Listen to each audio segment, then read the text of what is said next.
Good morning, third grade. Today we're going to learn more about solving Get More story problems.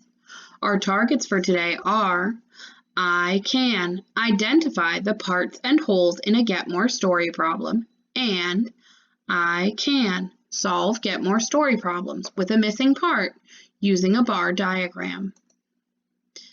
You learned yesterday that a Get More problem is a problem where there is an amount. A Get More action happens and the amount increases or becomes greater. Yesterday, we talked about what a Get More action is. A Get More action is an action that makes the total amount increase or get bigger. All Get More problems have a Get More action. If a problem has a Get More action, it's a Get More problem. If it does not have a Get More action, it is not a Get More problem. Some examples of Get More actions include bought, got, found, made, and earned. There are many other Get More actions. These are just a few examples of actions that cause the total amount to increase or get bigger. You also learned yesterday that we always represent Get More problems using a bar diagram. Bar diagrams represent parts and wholes. The parts go inside of the bar diagram. There are often two parts in a Get More problem, although there can be more than two. There's one whole in a Get More problem, and the whole goes at the top of the bar diagram. You remember that the parts, when put all together, equal the whole. You can see that the parts here are the same size as the whole here. That's why we use a bar diagram to represent the information, because we know that all of the parts of a problem are going to be equal to the whole.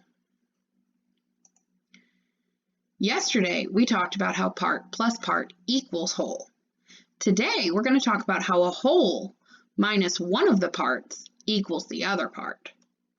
When you do not know one of the parts in a problem, you subtract to find the answer, because whole minus part equals part. Whole minus part equals part. Let's take a look at an example. Here's an example of a problem with an unknown part. You can see here that I don't know this part. I've represented it with an N because it is the unknown. We do know the whole, 10, and one of the parts, 7.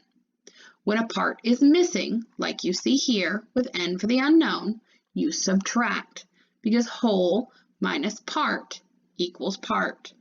So you take the whole, you subtract the part you know, and it will equal the part you don't know.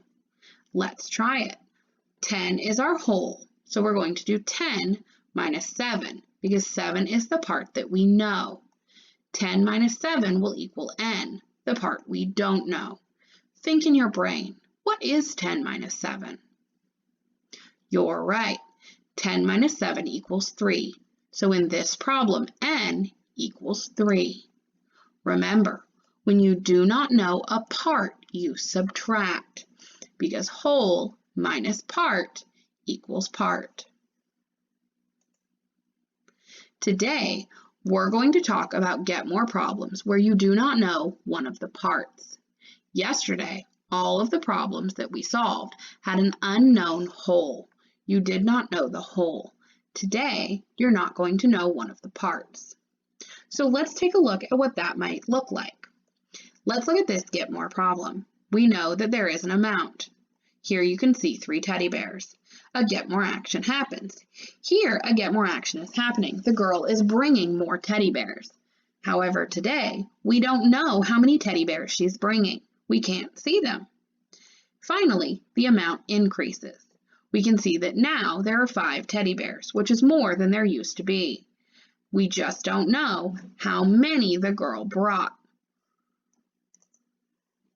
Our starting amount, we know.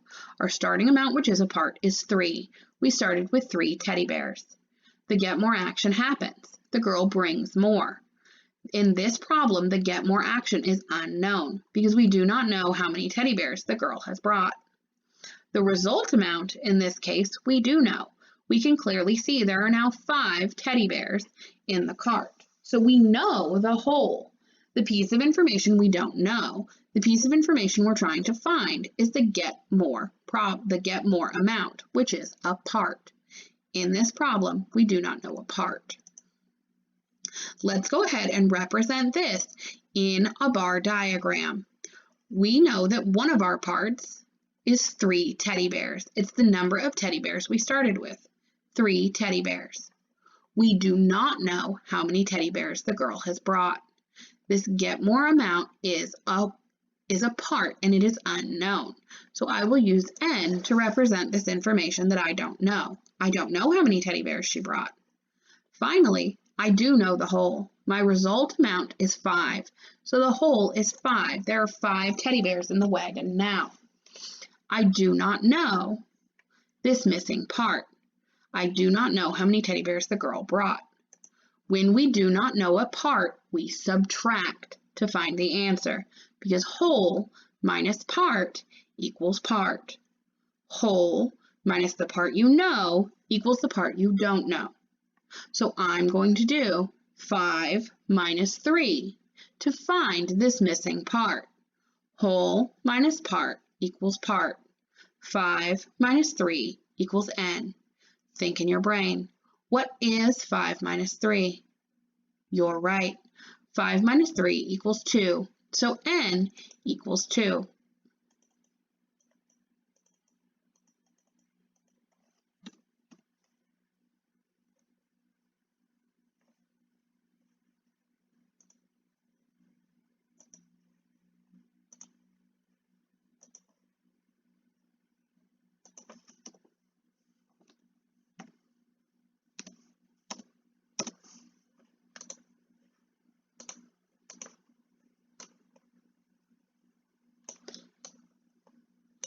Think in your brain.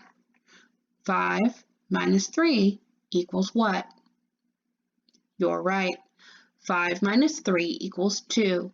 So n equals 2. The girl brought 2 more teddy bears.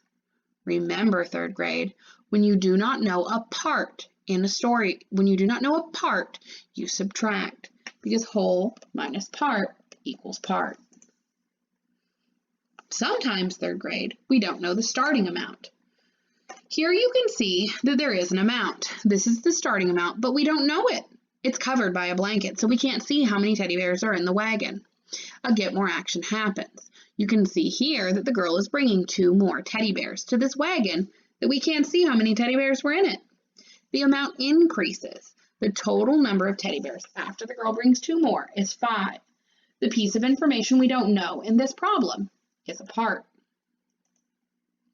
We do not know the starting amount. We know the get more amount, which is also a part, and we know the whole, which is how many there are total at the end. We just don't know the starting amount. Sometimes, 3rd grade, in a get more problem, you may not know the starting amount. Sometimes you may not know the get more amount. Sometimes you have to solve problems with a missing starting amount or a missing get more amount, just like how sometimes you solve problems with a missing result amount or whole. Let's go ahead and think about how we would solve this problem, where we do not know the starting amount, but we know the get more amount is 2 and the result amount is 5. Let's go ahead and fill out our bar diagram. Think about the first part, the starting amount. How many teddy bears did she start with in the wagon? You're right. We don't know how many teddy bears she started out with in the wagon because we can't see it. It's covered. It's our unknown. So I'll represent that with n. Now think about our get more amount. How many more teddy bears the girl brought? You're right. The get more amount is 2 because the girl brought 2 more teddy bears. Finally, think about our whole, or our result amount. How many teddy bears ended up in the wagon at the end? You're right. 5 teddy bears are in the wagon at the end, so our whole is 5. I bet you already know what we would do to find this missing part, because you remember what we do to find missing parts. What do we do when a part is missing? Do we add or subtract? You are so right. When a part is missing, we subtract, because whole minus part equals part. So let's think about that. Our whole is 5 teddy bears in all. Our part is 2 more teddy bears the girl brought, and our unknown is the part n teddy bears to start with. 5 minus 2 equals n. Think in your brain, what is 5 minus 2? Oh yes, 5 minus 2 is 3. So n equals 3.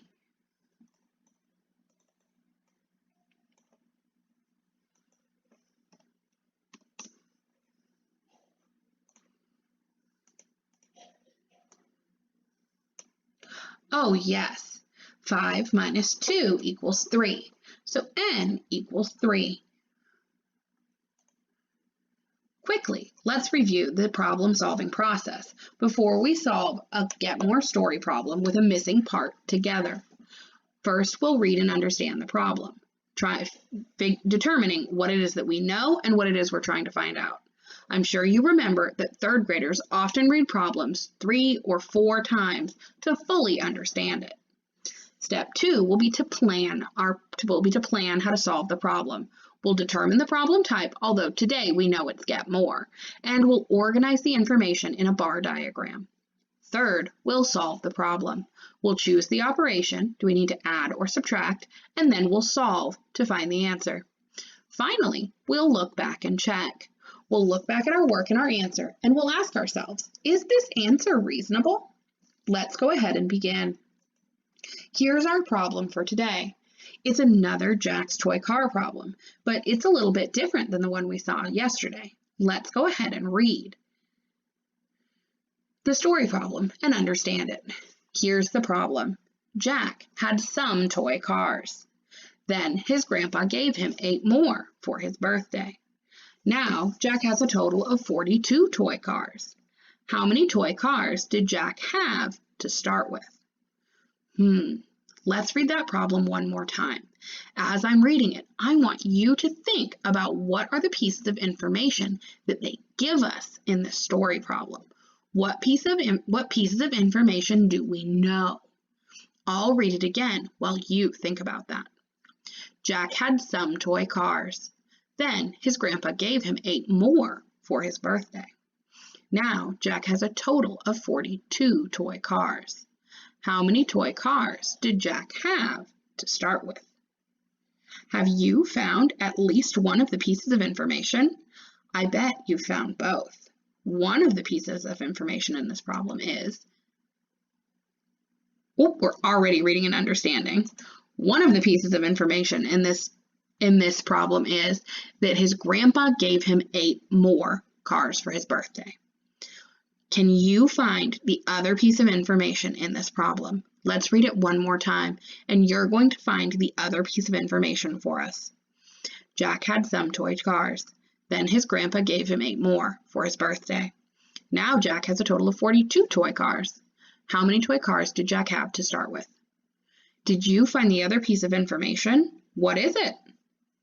You're right. The other piece of information is that Jack has a total of 42 toy cars.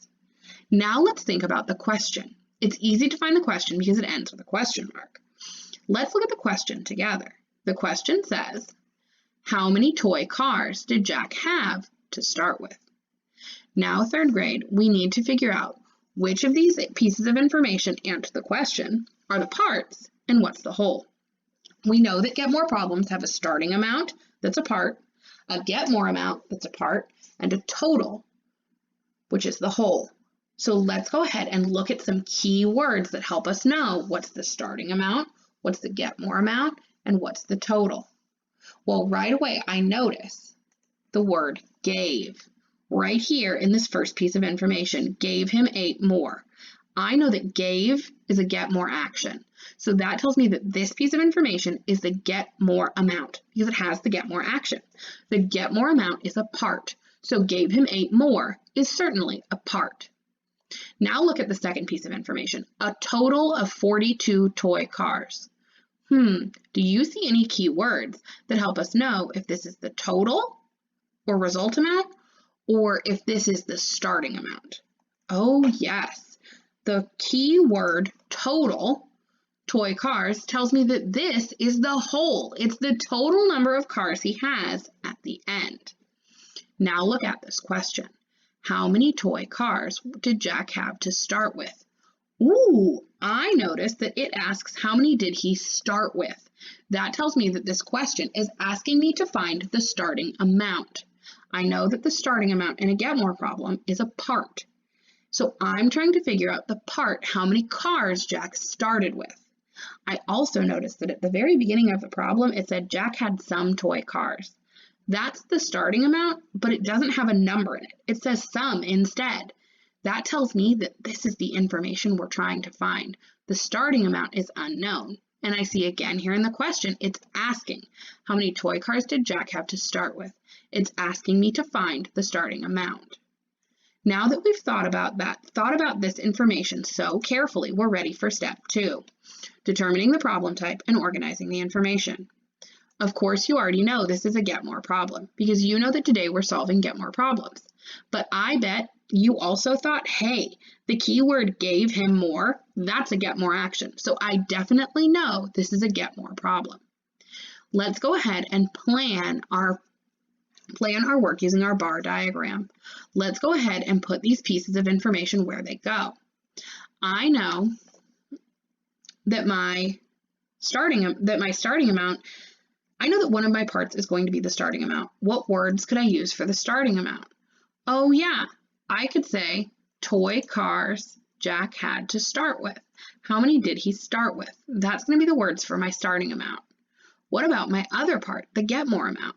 Oh yeah, toy cars Grandpa gave would be the words for my get more amount. And then finally, what about my whole?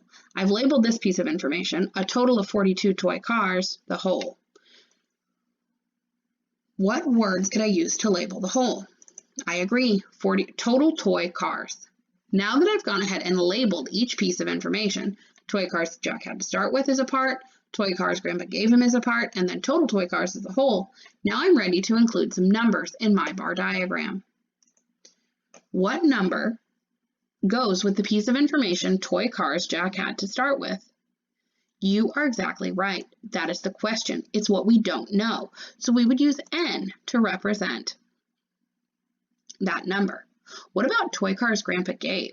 Look at the two pieces of information. How many toy cars did Grandpa give Jack? You're right. Grandpa gave Jack 8 toy cars. So the number 8 goes with this piece of information. Toy cars Grandpa gave. 8 is a part. And then what about the whole? Look back up at the story problem. What is the number that goes with the piece of information total toy cars? What number is the whole? You're right. It says right here a total of 42 toy cars. So I know that the total number of toy cars is 42. My whole is 42. Let's look back at the problem-solving process and see what we need to do now that we've fully planned our work with our bar diagram. Oh yes, we need to solve. We'll choose the operation and then we'll solve the problem. Let's look back at what we just did briefly. I see that my missing information is a part. Toy cars Jack had to start with. What do we do when a part is unknown? Think about that for a moment. When the part is unknown, we subtract because whole minus part equals part. So to solve this problem with a missing part, I'm going to subtract. Whole minus part equals part. Because we've already planned the story problem with our bar diagram, it's very easy to see the equation we need to write. Whole minus the part we know equals the part we do not know. I'm going to write not only the number, but also the words that tell me what the number means. What should we write for the whole? You're right. I can see in the bar diagram, it tells me that 42 total toy cars is my whole. So that's what I'm going to write. Now think about the part that we know. Look at the bar diagram. What number should we subtract? 42 minus what? What is the part that we know? You're right. 8 toy cars Grandpa gave is the part that we know. So we're going to do 42 total toy cars minus 8 toy cars Grandpa gave, and that's going to equal our unknown piece of information, N toy cars Jack had to start with.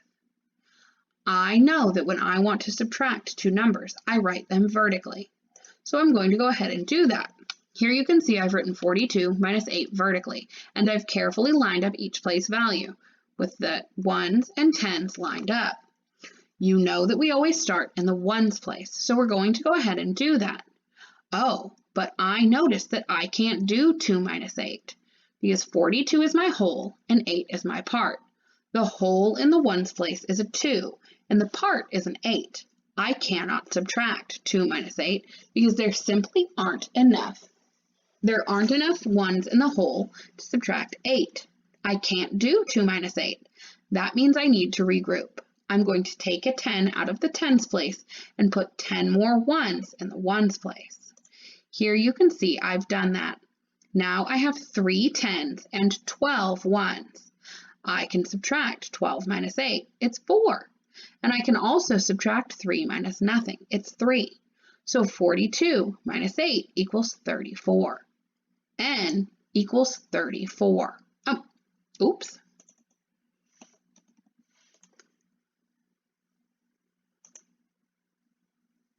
N equals 34. I'm going to go ahead and include that in my bar diagram as well to show that N, toy cars Jack had to start with, is 34. There you can see I've written N equals 34 in the bar diagram. N equals 34 toy cars Jack had to start with. The final thing we need to do while answering our question. Here you can see I've written N equals 34 in the bar diagram. N equals 34 toy cars Jack had to start with. The final thing I need to do to answer this problem is write my answer in words. Look back up at the problem. How many toy cars did Jack have to start with? I usually need to reread the question to remind myself what it says before I write my answer. How many toy cars did Jack have to start with? Think, how could we restate that question? How could I write my answer in complete words? How could I write my answer in a complete sentence? I agree.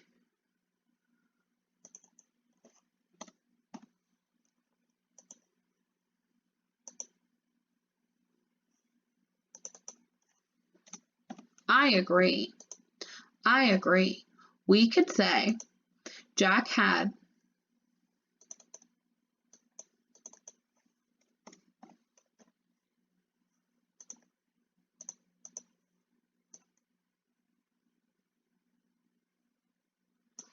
I agree. We could say Jack had 34 toy cars to start with. The last thing we need to do in our problem-solving process is look back and check. We need to look at our work and our answers, and we need to make sure our answer is reasonable. Quickly look at the bar diagram. Make sure what you've put in the whole and the parts makes sense. We decided 42 toy cars was our total, and 8 toy cars Grandpa needs as a part. That makes sense. We also decided that the toy cars Jack had to start with was a part, and that was what we didn't know. We subtracted 42 minus 8 because whole minus part equals part. When we subtracted 42 minus 8, it equaled 34. This makes sense. 42 is my whole, and it is also the largest number. 8 and 34 are both parts, and they are both less than 42. This makes sense. Finally, look back at your answer. Did you write it in a complete sentence that restates the question? The question said, how many toy cars did Jack have to start with? We said Jack has 32 We said Jack had 34 toy cars to start with. So our answer makes sense. Thank you for solving this Get More problem with a missing part with me today. Tomorrow, we're going to solve more Get More problems together.